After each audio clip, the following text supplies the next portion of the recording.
Appreciate it. Notice I had to vamp there a lot because I had all those political questions I couldn't ask. That does it for us tonight. Banfield starts now.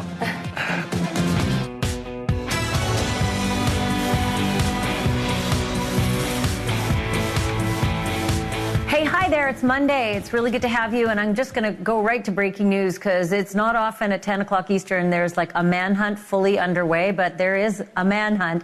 And the guy they're manhunting is bad news, like super dangerous. Super dangerous. When I say that, it's not hyperbole. He may be smiling in this picture, but if this is the guy, if they've got the right guy, he's responsible for 7 murders over the course of 2 days in 2 homes. And one guy could have been the 8th, but he survived. Talk about a witness. Guy who got a shot to the leg survived. Everyone else did not.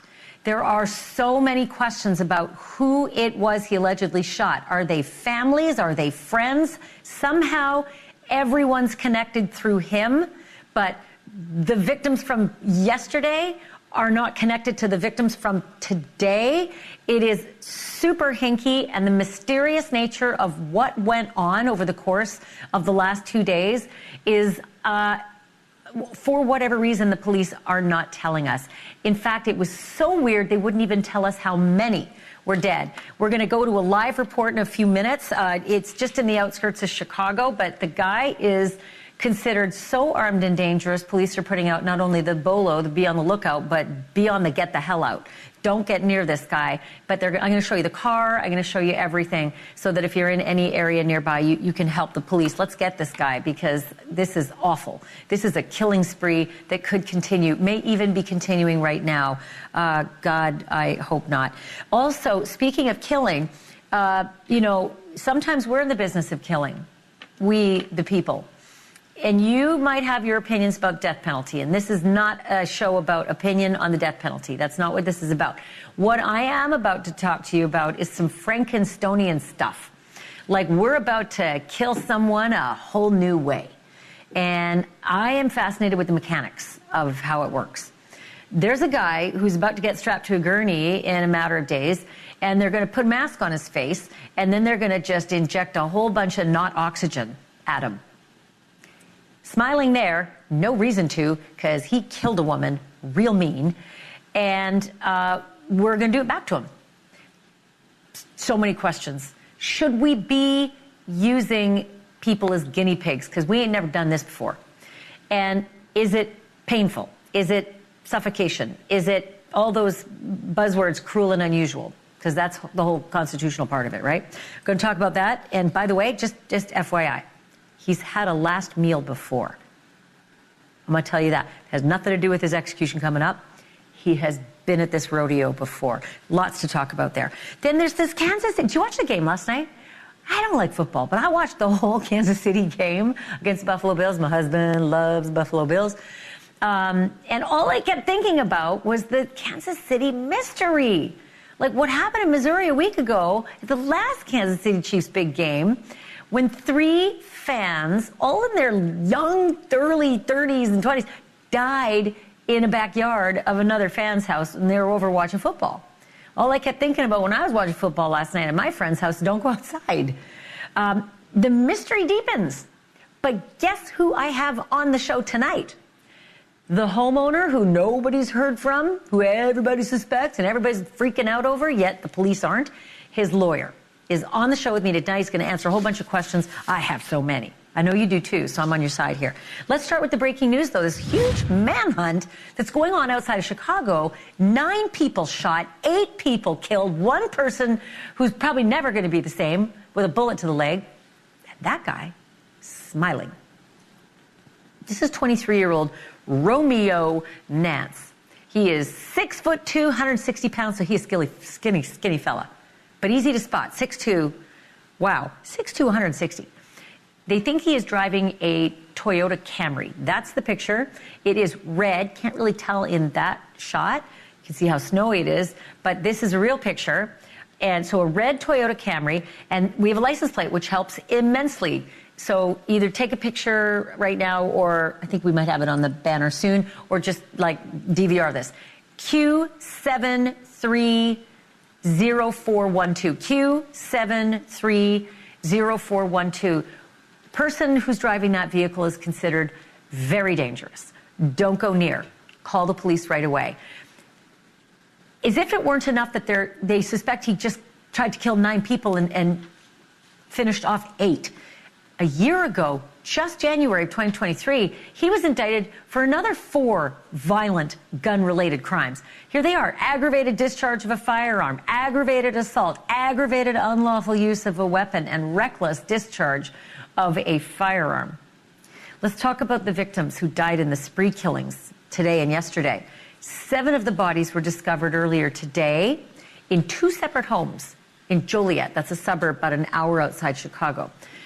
One of the victims was found in another home on Sunday, not far away from today's crime scene. Both of the homes are located on the same block of a street called West Acres Road. Something's going on West Acres. A year ago, this is the connection we think. A year ago, when the suspect was arrested on those violent gun charges I just listed, he was bailed out by his sister. Can you guess where his sister was living? At an address on West Acres Road. That's where the bloodbath happened today and yesterday. So police have not yet released any information about the victims, but we did learn this from a detective and from 2 witnesses. I've been a policeman 29 years. This is probably the worst crime scene I've ever been associated with. Well, it's just shocking. You know, I'm concerned, like, do I know anybody? Like, are these people that I know? Are these people that I care about? You know, and so that's a thing of concern for me. I'm shocked that it's like something that's happening this close, because you know that it happens, but just that it happens so close to you. It's very worrisome. There's somebody that I'm trying to get a hold of that does hang around this area that I have not been able to reach, who's a family member. And it's frightening that this is so close to home. I literally live like probably 4 houses down. So the 2 other victims yesterday were shot in different locations in and around Joliet. The first one was a 28-year-old man from Nigeria who had only been here in the United States for about 3 years. Police say that he'd been shot in the head. He was declared dead at the hospital. Then there was the other shooting yesterday. It happened about 10 minutes before that guy from Nigeria. And that victim was the one who was shot in the leg and is expected to live. But you can see the map there. It's 35 miles between Chicago and Joliet. Neither of yesterday's victims is believed to be connected to each other or to the 7 bodies that were found today, but the police do say that the shootings themselves are related. So there's a mystery. That might actually be why the police suspect that Nance was responsible for all of the killings together and that they all might be connected to him. But I want to go to Jenna Barnes because she's a reporter with WGN and she's live on the scene. I'm thoroughly confused about the connections or lack thereof between all these crime scenes. Are we any clearer tonight from the police, Jenna, as to who he is, first of all, who this man is on our screen, and, you know, Romeo Nance, and who he, you know, is and was to the victims? Police tonight are saying he did know the victims, Ashleigh, and they say that the 7 victims here on West Acres were in the neighborhood of those 2 houses. They were all related to each other. It doesn't appear that they were related to the 2 victims from yesterday, though, and they haven't said whether these victims are in fact related to the suspect. So there are still a lot of questions, but police tonight are saying it appears at least the suspect did know these victims in some capacity.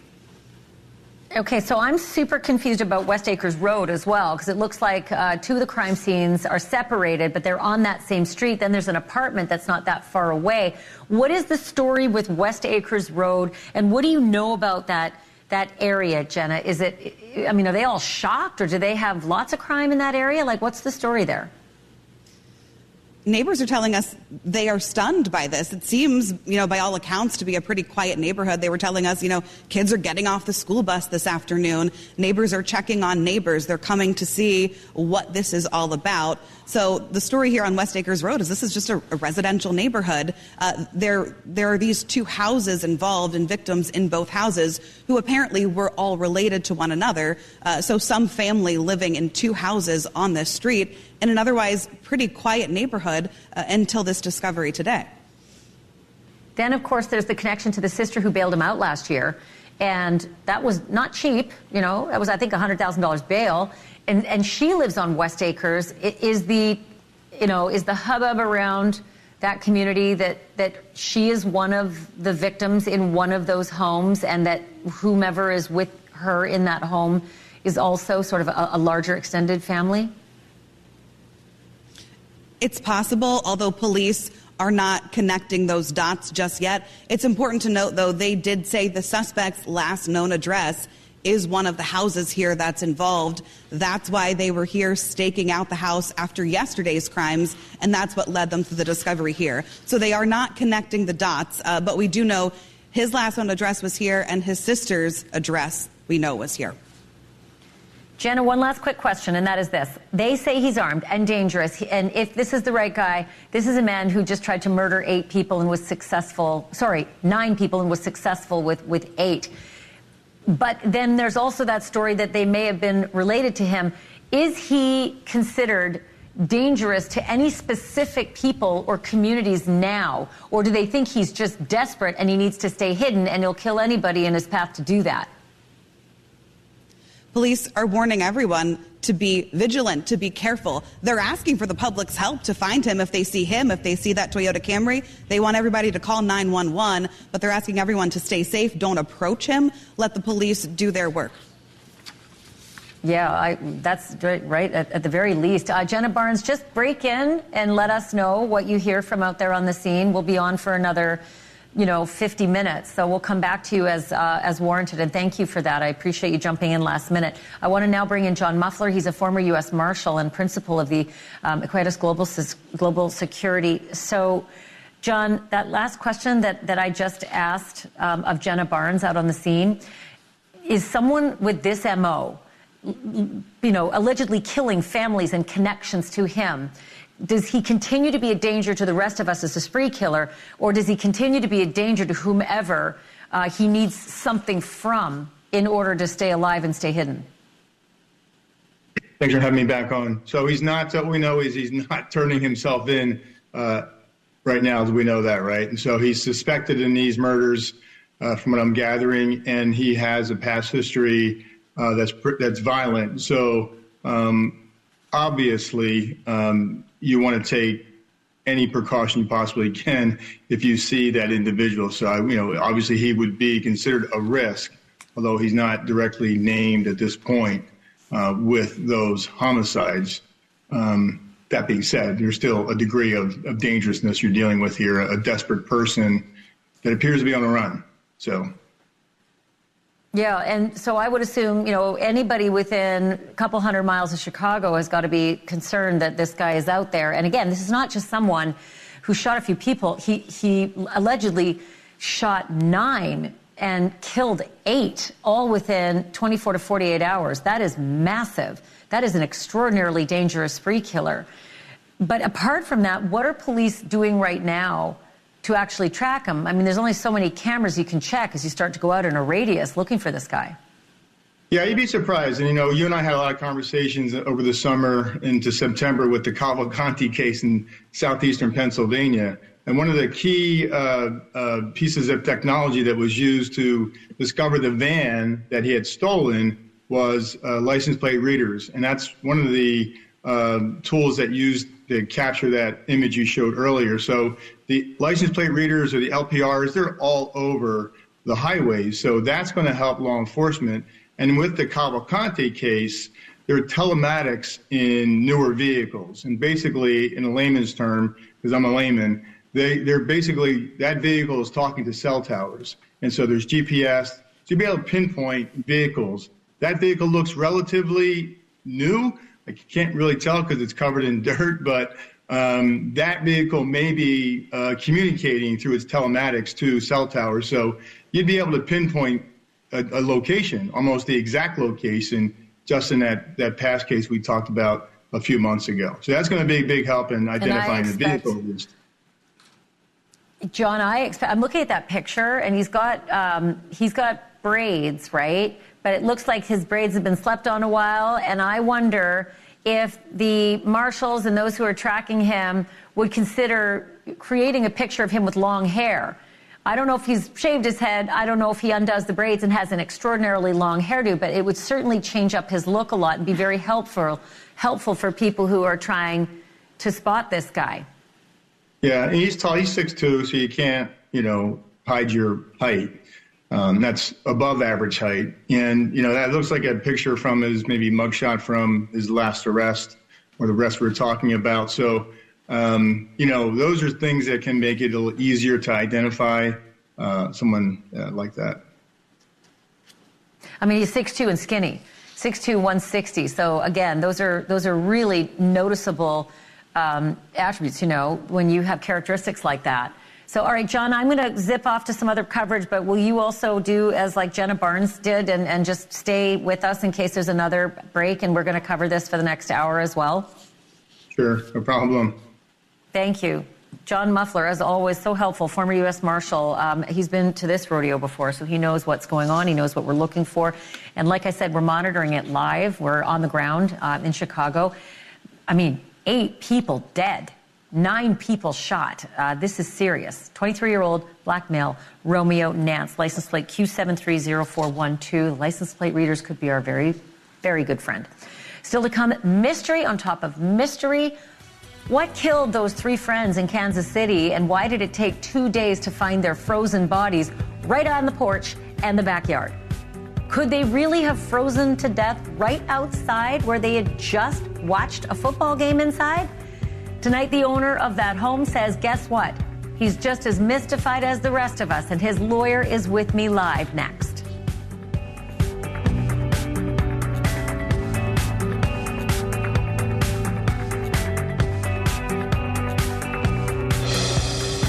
Full-blown mystery icing over Kansas City, Missouri tonight. And it is not whether the Chiefs are going to advance to the AFC Championship game. Instead, it's why there were 3 fewer fans cheering for their team during yesterday's nail-biter. We started reporting on this story when it broke last week. 3 young men found dead outside of the home where they just all gathered to watch the Chiefs play that football game, Sunday, January 7th. Those men weren't found dead right away, like not Sunday night, not Monday morning, not Monday afternoon. It actually took 2 days, which is why the headlines really started buzzing. It wasn't until one man's fiance decided to go looking after she hadn't heard from him for that long. She found 1 body on the back porch. Police later found 2 more in the backyard. And here's where it gets even more weird. Police say there were no signs of foul play, and it's been speculated the men simply froze to death out there. But their families are saying, no way, we don't buy it. Here is what one victim's brother told NewsNation. I don't like to speculate very much. I like to deal with facts. But, my brother was a smart man, and there's no way that he would, it's just freezing to death is not a cause of death that I would accept. Not for 3 grown men that were inseparable, that looked after each other. There's just no way. Police say that they won't know the causes of death of those 3 until they get all the toxicology reports back, and that usually takes a couple weeks. As for the owner of the home where all of this happened, he is said to be cooperating with the investigators, but claims that he doesn't know a whole lot.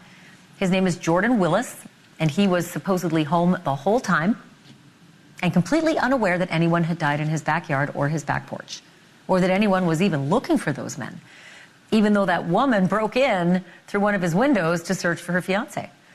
Jordan Willis's attorney put out this statement. Jordan had absolutely nothing to do with their deaths. He does not know the timing or manner of their death, nor does he know how or when they exited his house.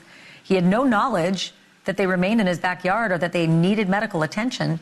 Had he known, he certainly would have called for help. The last time he saw them was when they left his house and he went to bed. And that attorney for Jordan Willis joins me now. It's John Paserno. Thank you so much, John, for being on the program. First and foremost, your client, Jordan Willis, is he free and clear tonight, or is he still facing some kind of potential criminal exposure? There was never any criminal charges. There is no case. The police have stated that this is not a homicide investigation, and they do not suspect foul play. So he could do an interview. You'd be fine with him doing a TV interview because you now feel confident he has no concerns ahead of him. He could do an interview if he chose to. As I advised him, as I advise all my clients, that he shouldn't say anything at this time until the investigation has been concluded. I'm so curious about what could have possibly happened, as are so many people watching right now, as I'm sure you are, and potentially even. Do you know from speaking to your client, were there drugs involved with the party, the football watching party that night? There are some things that I'm not going to be allowed to comment on based on confidentiality reasons. There were, in addition to the three gentlemen that are deceased, in addition to Jordan, there was one other individual that was present in the home. And I'm not going to comment on anything about the activities that were going on there other than the fact that they were there and they were socializing after the Chiefs game. It's interesting, though, that you would bring up that there was another person there other than the three who died, the owner of the home, and then this mystery man after the question I asked about drugs. Is there a reason for that? No, just in fact, I learned a little bit more about this other individual today. And I also, it's my understanding that he spoke with police as well and that he supported what Jordan told law enforcement and what we believe actually was going on at the time. Has that fourth man and Jordan, have they spoken together since this tragedy unfolded? I don't believe that they have. And yet it's your understanding that this fourth mystery person, whose name I hope will surface soon, his account of what happened that night is directly in correlation with Jordan's account. Sure, and he's not a mystery person. He's one of the group of friends that they watched the game with. He's known to everybody. He's known to law enforcement. So he's not a mystery person. He's somebody there. And essentially, from my understanding, everything that he told the police is in line with what Jordan told the police, even though they were interviewed separately. I'm so glad he's not a mystery person. What's his name? I'm not going to provide his name. If and when he chooses to go public and say his name, then he can do that. He's not my client. I don't represent him. I don't feel comfortable doing that. Okay, I understand. Did your client ever leave the home from Sunday night and the football game until Tuesday when they discovered the bodies in his backyard? Did he ever leave and go outside the home? No, I don't believe that he did. He's self-employed. He works out of his home. He stayed in the home the entire time from, the basic scenario is they had watched the Chiefs game in a couple of different places. They went back to his place, his home afterwards, to play some video games and hang out. And at some point during that process, he got tired and he fell asleep. Before he fell asleep, they were going to leave. He actually escorted them to the door, said their goodbyes, opened the door. He went back on the couch and he crashed. And then when he woke up, they were gone. And during the day and a half that occurred, 2 days, I guess, because the police came at around 10 o'clock on Tuesday to his house, he was doing the things that he normally does inside of his home. And that he was sleeping, he was eating, and he was working. Can I back up? Yeah, can I back up for a moment there? Are you saying that your client, Jordan Willis, escorted the three victims to the door? He showed them to the door.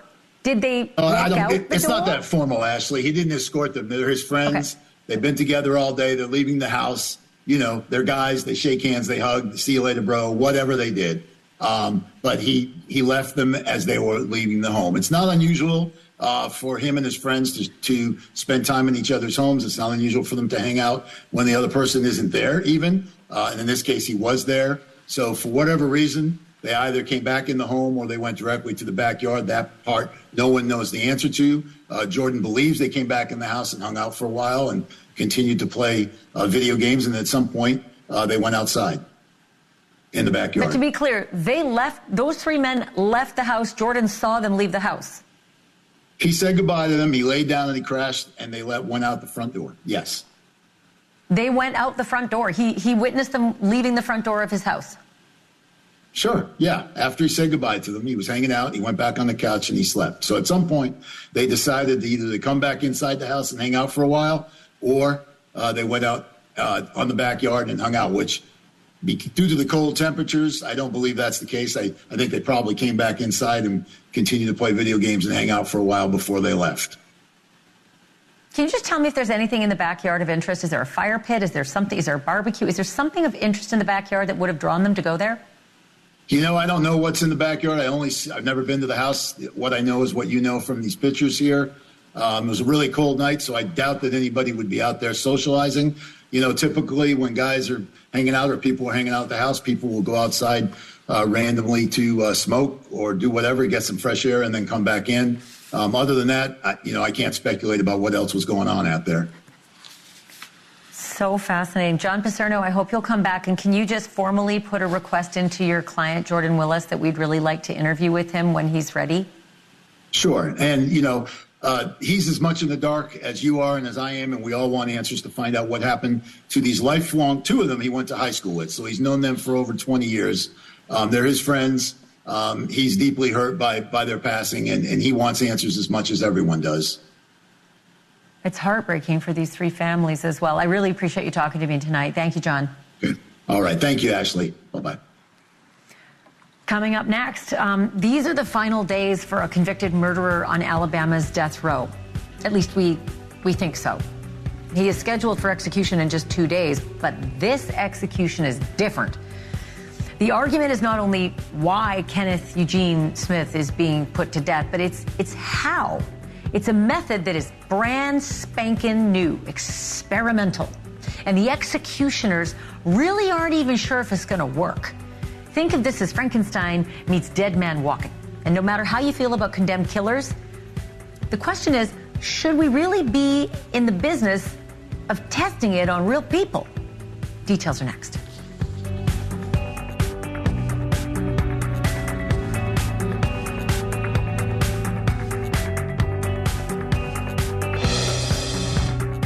And Alexa.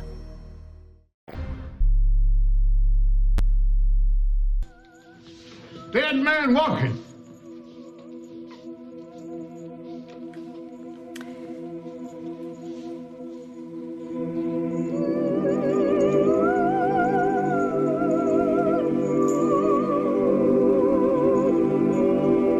This is very dramatic stuff, okay? Because this is Hollywood's version of capital punishment. Dead Man Walking, that's Susan Sarandon playing Sister Helen Prejean, walking Sean Penn, the condemned inmate, all the way to the death chamber, and woof, it was powerful. I actually fainted. Long story, it's for another time. This week, something kind of similar is about to play out in Alabama. Kenneth Eugene Smith is headed to the death chamber, but there is no movie, there's no script, there's no book, there's no podcast that could prepare him for what he's about to face, because what we're about to do to Kenneth, we ain't never done before. We're going to try a brand new way of killing a man. Now, I am no fan of Kenneth.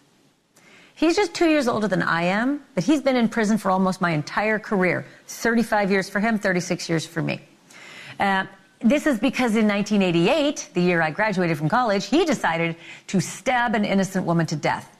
So he murdered her, and then he sent her family into a tailspin for life. And he's scheduled to die in 2 days because of it. Full weight of the law has finally caught up with him.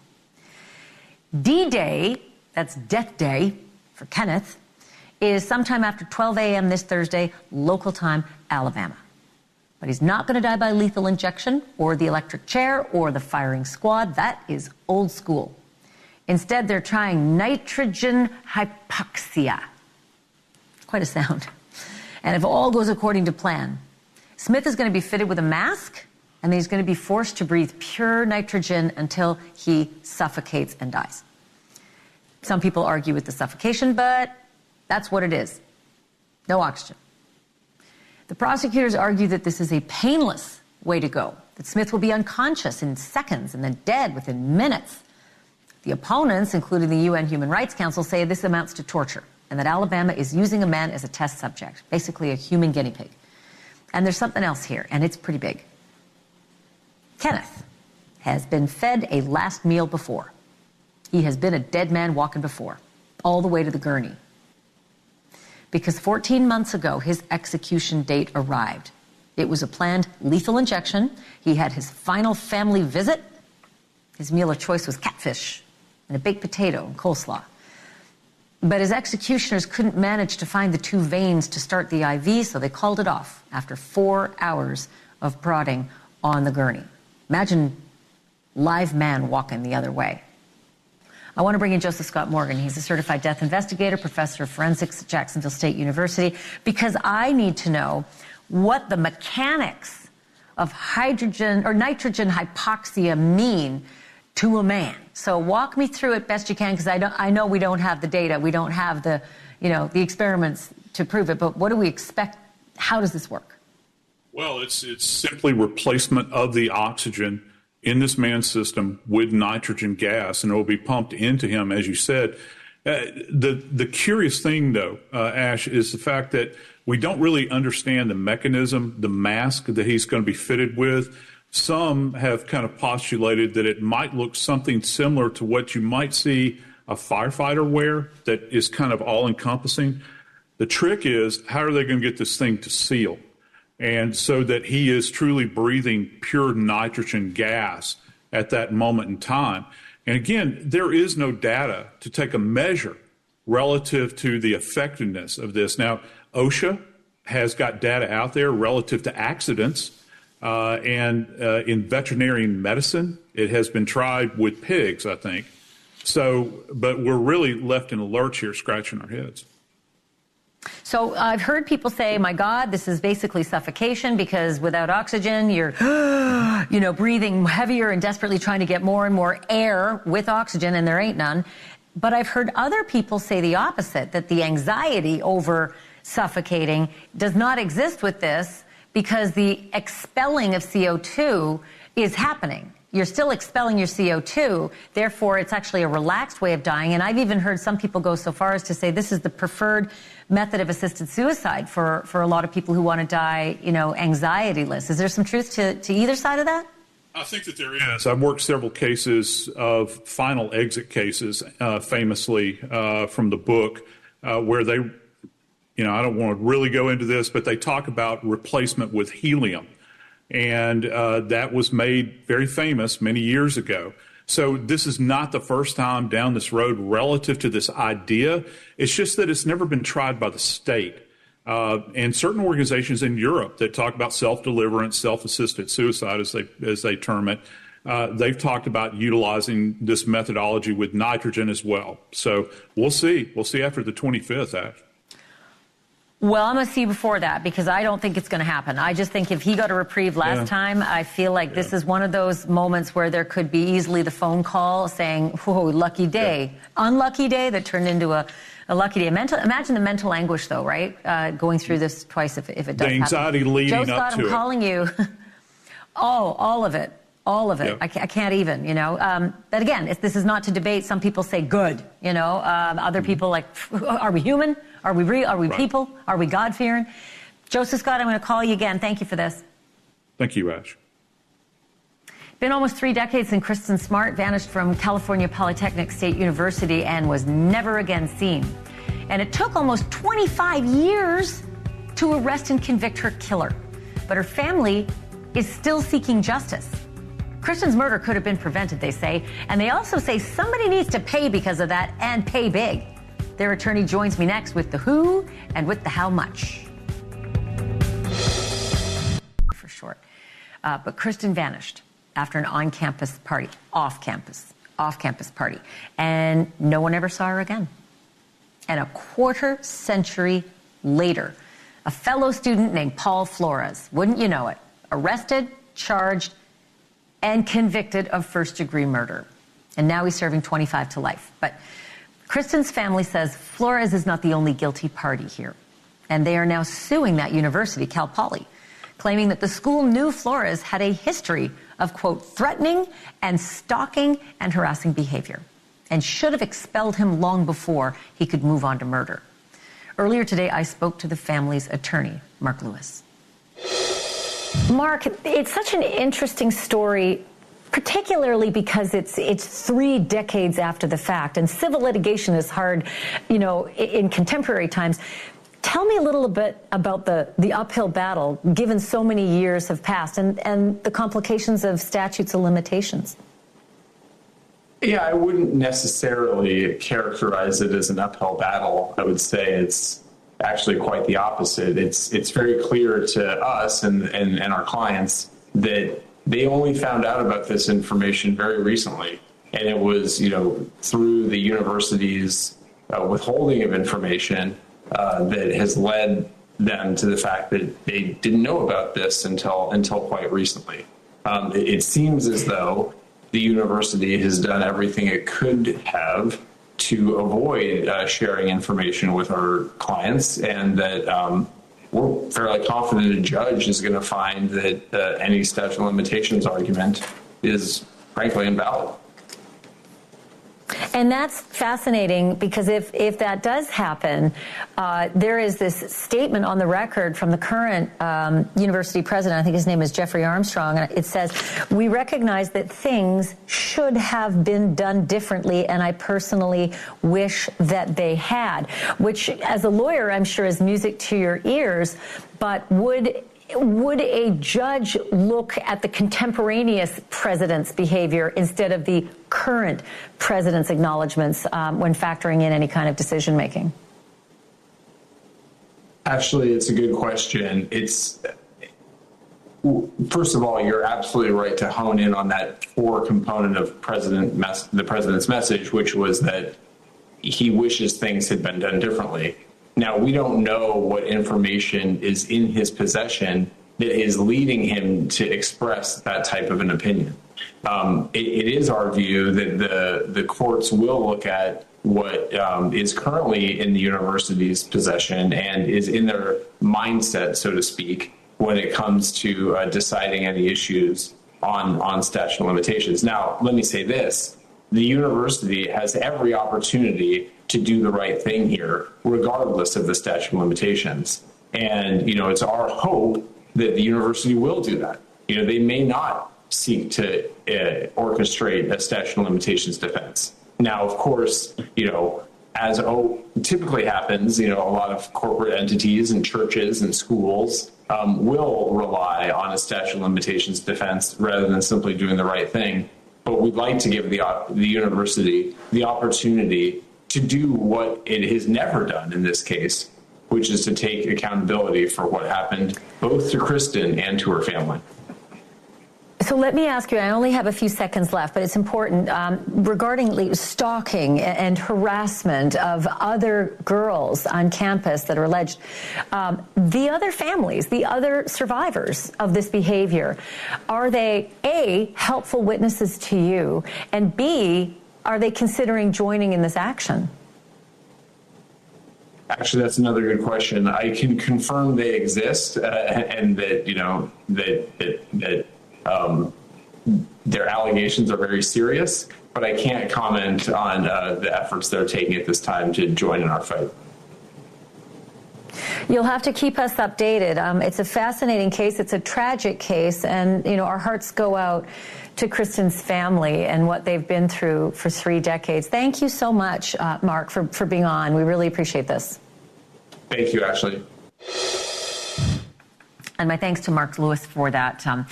There is this wild documentary on Netflix, and I don't know if you've watched it, but I did, and I'm not over it. It's called Love Has Won.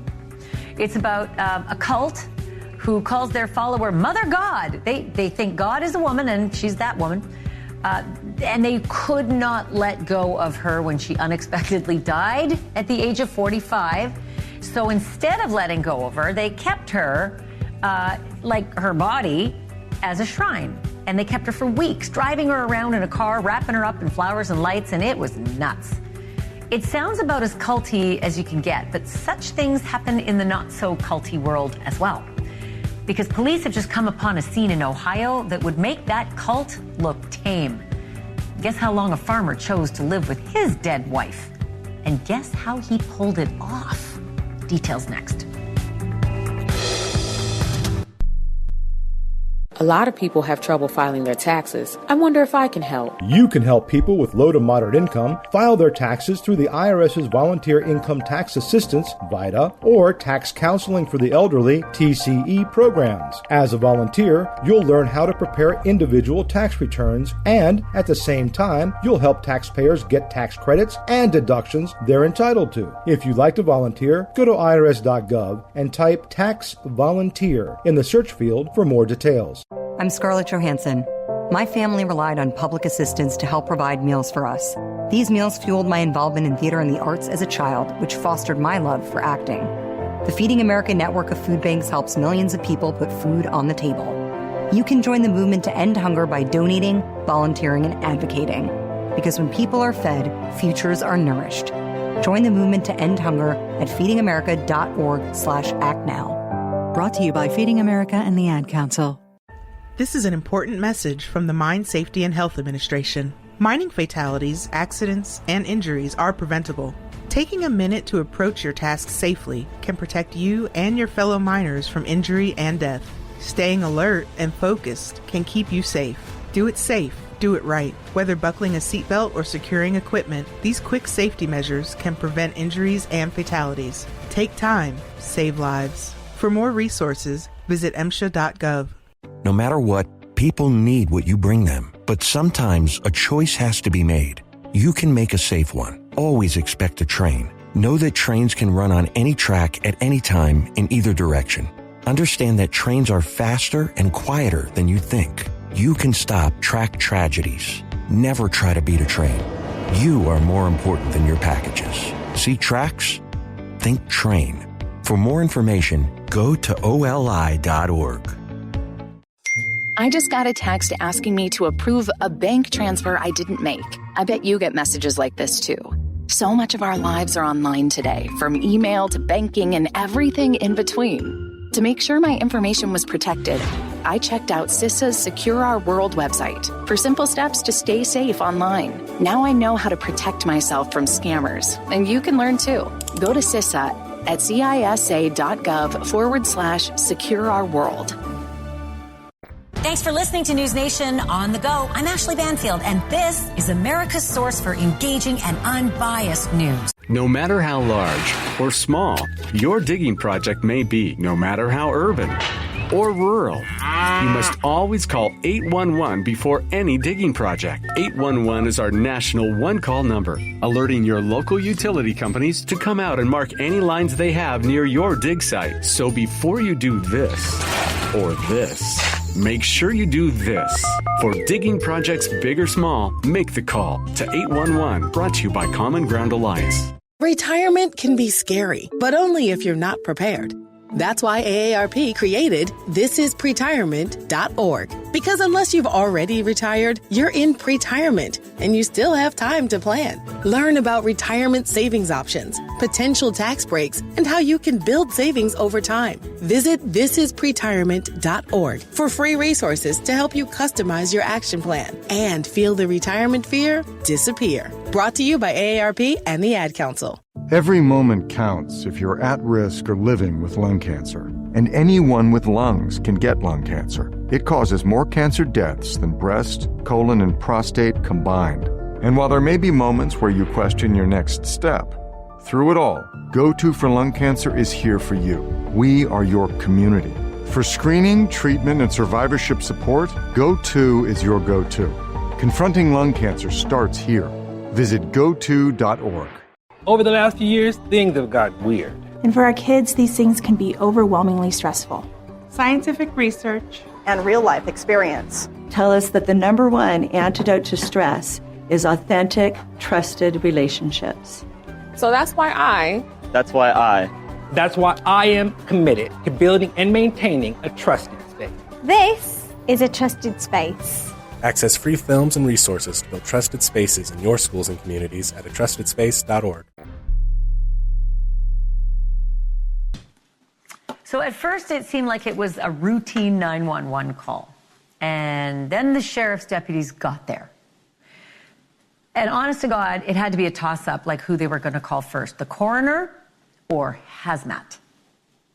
I want to take you back to December in Salem, Ohio. A farmer there named Robert Ray died peacefully inside his home. Nothing to see there. Natural causes. He was 70.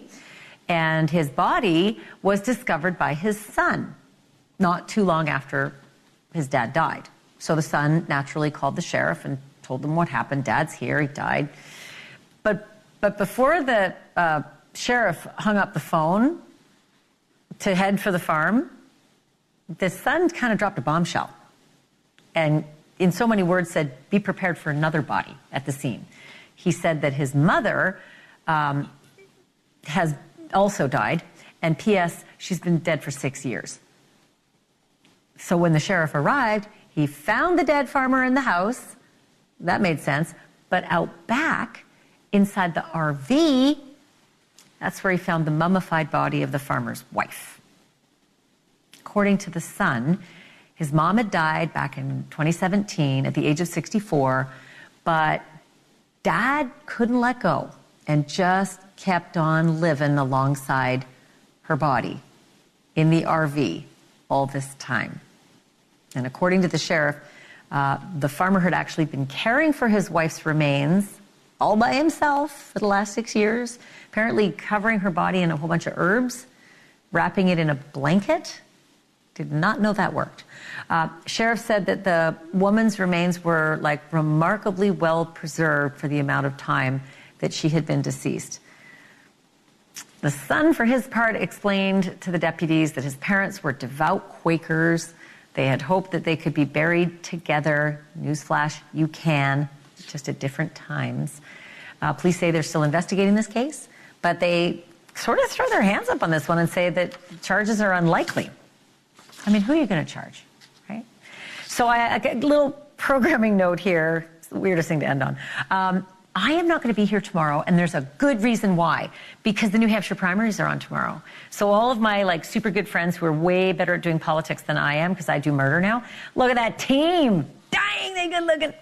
There's Leland Vittert, Chris Cuomo, Dan Abrams, and Elizabeth Vargas, and they're going to do the Decision Desk 24 live coverage special starting at 7 o'clock Eastern, 6 Central. So make sure you tune in for them. They're going to give you moment-to-moment coverage. And by the way, if you haven't seen Chris Stirewalt do his coverage on NewsNation, you are missing out. That dude is smart and funny. I will see you right back here on Wednesday. Thanks for being here tonight. Cuomo's next.